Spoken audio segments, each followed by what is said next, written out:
বড়দেরকে প্রণাম আর ছোটদেরকে ভালোবাসা জানিয়ে আমি শিপ্রা মজুমদার আজকে আবার একটা নতুন রেসিপি নিয়ে তোমাদের কাছে চলে এসেছি। আশা করি রেসিপিটা তোমাদের ভীষণ ভালো লাগবে। তাহলে দেখতে শুরু করা এখন থেকে। আজকে আমি তোমাদেরকে কী দেখাতে চলেছি। দেখো বন্ধুরা, আমি এখানে দুটো আলু নিয়ে নিয়েছি। প্রথমে পিলারের সাহায্যে আমি আলুর খোসাগুলোকে ছাড়িয়ে নেব। দুটো আলুর খোসা ছাড়ানো হয়ে গেছে। এরপরে আমি আলুগুলোকে পিস পিস করে কেটে নেব। একটু মোটার দিকে কেটে নিতে হবে। যাই হোক, এরকম করে আমি প্রথমে আলুগুলোকে কেটে নিলাম। তারপরে তোমরা দেখে বুঝতে পারছো, ঠিক এরকম করে আলুগুলোকে একটু মোটার দিকে কেটে নিচ্ছি। দেখো, এদিকে আমার সব আলুগুলো কিন্তু কাটা হয়ে গেছে। এবার একটা থালার মধ্যে তুলে রাখছি। আর নিয়েছি 3টে সজনে ডাঁটা। আজকে আলু আর সজনে ডাঁটা দিয়ে একটা সুন্দর পোস্তর রেসিপি তৈরি করে তোমাদেরকে দেখাবো। সজনে ডাঁটাগুলো খোসাগুলো এরকম করে ছাড়িয়ে রাখছি। আজকে রেসিপিটা খুব টেস্টি আর হেলদি হতে চলেছে। আর সজনে ডাঁটাগুলো কিন্তু ভীষণ কচি। যাই হোক, আমি এইভাবে কেটে নিচ্ছি খোসা ছাড়িয়ে ছাড়িয়ে। সজনে ডাঁটার কত উপকারিতা আমরা তো সেটা সবাই জানি। যাই হোক, এদিকে দেখো সজনে ডাঁটা আলু আমি পরিষ্কার করে ধুয়ে নিয়ে কড়াই চাপিয়ে দিয়েছি গ্যাসের ওভেনে। পর্যাপ্ত পরিমাণে সর্ষের তেল দিয়ে দিলাম। সর্ষের তেলটাকে চারপাশে একটুখানি ঘুরিয়ে নিচ্ছি। তারপরে আমি এর মধ্যে আলুগুলোকে প্রথমে ছেড়ে দিলাম। আজকে সজনে ডাঁটা আলুর পোস্তটা একটু অন্য ধরনের হতে চলেছে, তাই বন্ধুরা তোমরা স্কিপ করো না। আশা করি তোমাদের ভীষণ ভালো লাগবে। একটু নাড়িচাড়ি নিয়ে 1 চামচের মতন লবণ দিয়ে দিলাম। লবণ দিয়ে আলুর মধ্যে ভালো মতন করে একটু নাড়িচাড়িয়ে নিচ্ছি। এটাকে হালকা করে নাড়ানো চাড়ানো হওয়ার পরে একটা ঢাকনা চাপা দিয়ে রাখবো 3-4 মিনিটের জন্য। মিনিট 3-4 বাদে আমি ঢাকনা চাপা খুলে আবার একটুখানি সময় আলুটাকে ওপর নিচ নাড়িয়ে চাড়িয়ে নিচ্ছি। ঠিক এরকম পর্যায়ে হওয়া পর্যন্ত আমি তারপরে সজনে ডাঁটাগুলোকে কেটে রেখে ধুয়ে নিয়েছিলাম, সেইগুলোকে দিয়ে দিলাম।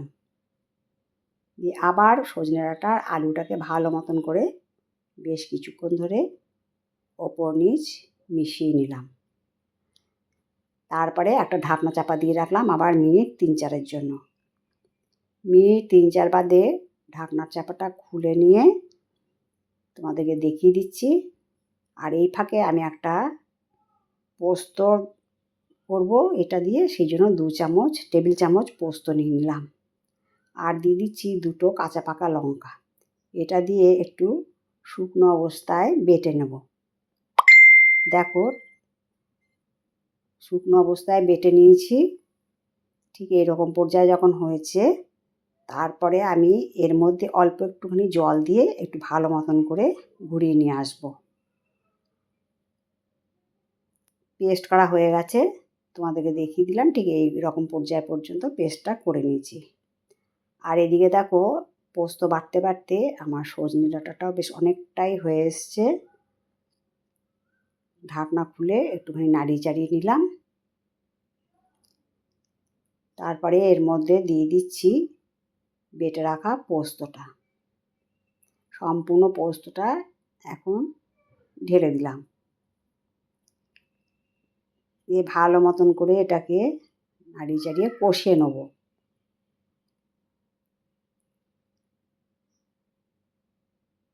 দেখো, অনেকক্ষণ ধরে নাড়িয়ে চাড়িয়ে কষিয়ে নিয়েছি। অনেকটা কিন্তু জল বেরিয়ে গেছে। আর একটুখানি সময়ের জন্য ঢাকনা চাপা দিয়ে রাখলাম। যাই হোক, ঢাকনা চাপা খুলে তোমাদেরকে দেখিয়ে দিলাম। এখন পুরোটাই কিন্তু অনেকটাই জলটা শুকিয়ে গেছে। একটু পোস্তটা টান টান হয়ে গেছে জলটা শুকিয়ে। এরপরে আমি এর মধ্যে মিক্সিং জার ধোয়া জলটা দিয়ে দিলাম, যেটার মধ্যে পোস্ত বেটে রেখেছিলাম। দিয়ে ভালো করে খুন্তির সাহায্যে ওপর নিচ নাড়িয়ে চাড়িয়ে নেব।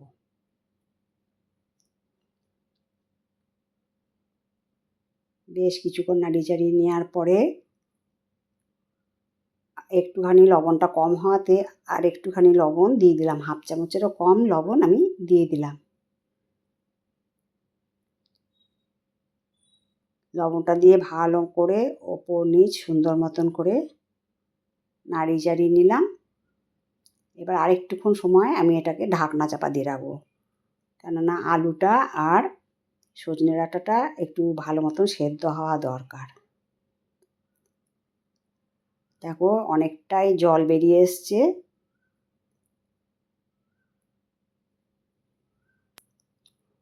তোমাদেরকে দেখিয়ে দিচ্ছি, আলুটা কিন্তু এখনও আরেকটু সেদ্ধ হবে। তোমাদেরকে কেটে দেখাচ্ছি, আর একটুখানি সেদ্ধ হবে। যাই হোক, আমি আবার এটাকে ঢাকনা চাপা দিয়ে ভালো মতো করে রান্না করে নেব। মিনিট 2-3 ঢাকনা চাপা দিয়ে রাখার পরে ঢাকনা খুলে দিয়ে তোমাদেরকে দেখিয়ে দিচ্ছি, জলটা কিন্তু অনেকটা শুকিয়ে গেছে আর আলুটাও কিন্তু একদম সুন্দর নরম হয়ে গেছে, একদম নরম হয়ে গেছে।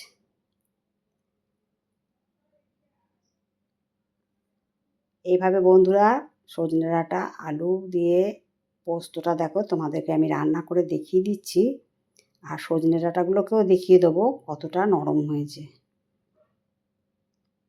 এখন ভীষণ গরম, তাই জন্য হাত দেওয়াটা খুব অসম্ভব ব্যাপার হয়ে যাচ্ছে। তোমরা দেখে বুঝতে পারছো একদম নরম হয়ে গেছে। তোমাদেরকে দেখিয়ে দিলাম। যাই হোক, সজনে ডাঁটা আর আলুটা কিন্তু একদম সেদ্ধ হয়ে গেছে। এটা এখন হতে থাক। আর এদিকে আমি একটা কড়াই চাপিয়ে দিয়েছি, অন্য একটা কড়াইয়ের মধ্যে 1 চামচের মতন তিল নিয়ে নিলাম। তিলটাকে একটুখানি লালচে করে ভেজে নেব। তোমরা একদিন অন্তত এইভাবে পোস্তর সাথে তিল ব্যবহার করে খেয়ে দেখো, তোমরা কিন্তু এইরকম স্বাদ ভুলতে পারবে না। দেখো মানে তিলটা একদম সুন্দর লাল লাল করে ভাজা হয়ে গেছে। গ্যাসের নবটা অফ করে দিয়ে আমি তিলগুলোকে একটা প্লেটের মধ্যে ঢেলে নিলাম। এটাকে ঠান্ডা করা পর্যন্ত আলাদা করে রেখে দেবো। আর এদিকে দেখো পোস্তটা আমার রান্না হচ্ছে। তারপরে আমি দিয়ে দিলাম 1/2 চামচের মতন চিনি। যারা চিনি খেতে পছন্দ করো না তারা চিনিটাকে স্কিপ করতে পারো। আর একটা কথা বলতে ভুলে গেছিলাম, আমি যখন প্রথমে সর্ষের তেলের মধ্যে আলুটা দিয়েছিলাম, সর্ষের তেলটা কিন্তু একটু কাঁচা ভাব ছিল। কাঁচা ভাব থাকতে যদি রান্না করো তাহলে কিন্তু আর পরে কাঁচা সর্ষের তেল দেওয়ার প্রয়োজন হয় না। যাই হোক, রান্নাটা যখন এরকম পর্যায়ে হলো, তারপরে আমি ভেজে রাখার তিলটা ওপর থেকে ছড়িয়ে দিলাম। তারপরে তিলটা দিয়ে ভালো করে নাড়িয়ে চাড়িয়ে আর একটু সময় পর্যন্ত রান্না করে নেবো। আশা করি বন্ধুরা আজকের রেসিপিটা তোমাদের ভীষণ ভালো লেগেছে। যদি ভালো লাগে লাইক, শেয়ার, কমেন্ট আর সাবস্ক্রাইব করে আমার চ্যানেলের পাশে থাকার জন্য অনুরোধ করলাম। আর যদি কোনো নতুন বন্ধু এসে থাকো অবশ্যই বেল বাটনটা অন করে দিও, তাহলে সমস্ত নোটিফিকেশান তোমাদের কাছে চলে যাবে।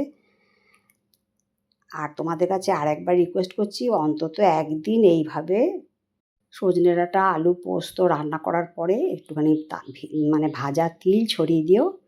দেখবে যেমন সুন্দর খেতে তেমনি সুন্দর গন্ধ। যাই হোক, রান্নাটা আমার এখানে হয়ে গেল। তারপরে আমি একটা ডিশের মধ্যে দেখো সার্ভ করে নিচ্ছি। পুরো পোস্তটাকে আমি এইভাবে বেড়ে নিচ্ছি। দেখো এই পোস্তটার এত টেস্ট হয় যে তোমরা কিন্তু ভুলতে পারবে না। যাই হোক, ওপর থেকে একটু যে তিল ভাজা বাঁচিয়ে রেখেছিলাম সেটা ওপর দিয়ে একটুখানি ছড়িয়ে দিলাম। আর তারপরে একটা কাঁচা লঙ্কা দিয়ে দিলাম।